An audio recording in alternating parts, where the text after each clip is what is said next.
Recipe शुरू करते हैं। बिस्मिल्लाहिर्रहमानिर्रहीम।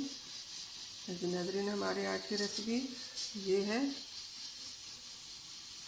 पतीला गोश्त बनाने के लिए हमें जिन चीज़ों की ज़रूरत है वो हम दिखा लेते हैं। यहाँ पे हमने ली है 3 से 4 दरमियाने साइज़ के आलू, हमने इस तरह काटे हैं। और यहाँ पे 3 से 4 टमाटर हमने ली है, इसको भी हमने बारीक काटा। और ये सब्ज़ मिर्चें, इसको हमने दरमियान से काटे। ये हरा धनिया, इसको भी हमने काट दिया। और ये हमने 3 से 4 दरमियाना साइज़ के प्याज ली है, इसको भी हमने इस तरह काट दिया। अदरक लहसुन का पेस्ट बना दिया, ये हमने पेस्ट बनाया। यहाँ पे हमने कुकर में 2 किलो गोश्त डाला, वो गलने के लिए रखा है। अब वो हो चुका है, गल चुका है। अब इसके ढक्कन खोल लेते हैं, गोश्त के बाहर निकाल के दिखा लेते हैं। यहाँ पे हमने हमारा गोश्त गल चुका है, गोश्त को हमने अब से निकालेंगे। यहाँ पे हमने तेल गर्म होने के लिए रखा है, इसके अंदर अब प्याज डालते हैं। बिस्मिल्लाहिर्रहमानिर्रहीम।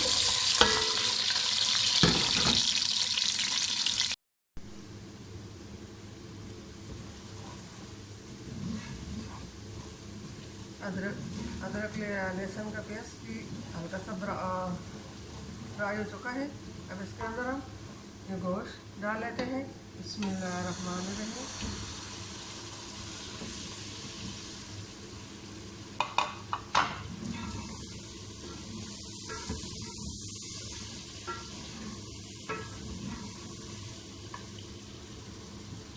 साथ ही हम आलू भी डाल लेते हैं। बिस्मिल्लाहिर्रहमानिर्रहीम।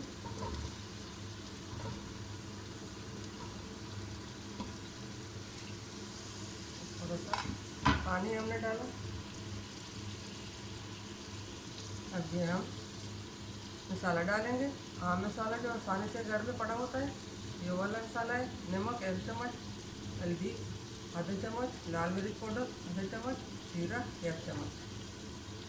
ये भी इसे हम डाल लेते हैं।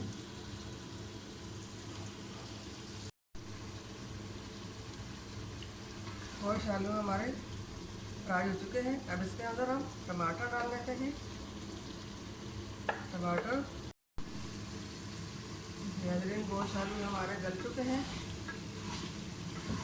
अब इसके अंदर हम जो पानी था हमने जिसमें गोश्त उबाला था वो इसके अंदर डाल लेते हैं। बिस्मिल्लाहिर्रहमानिर्रहीम।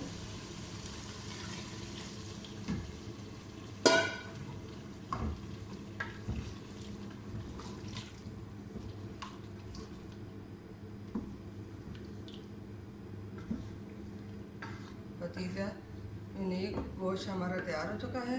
अब ये सब्ज़ मिर्चें जो हमने काट कर रखी थी, ये भी हम इसके अंदर डाल लेते हैं। और सब्ज़ धनिया भी डाल लेते हैं। आप भी इस तरह घर में बनाएं, ये बहुत आसान और मज़ेदार हेल्दी रेसिपी है।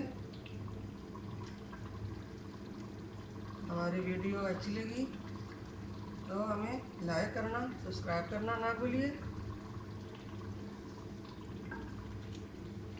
मिलते हैं अगली वीडियो के साथ, तब तक के लिए अल्लाह हाफ़िज़।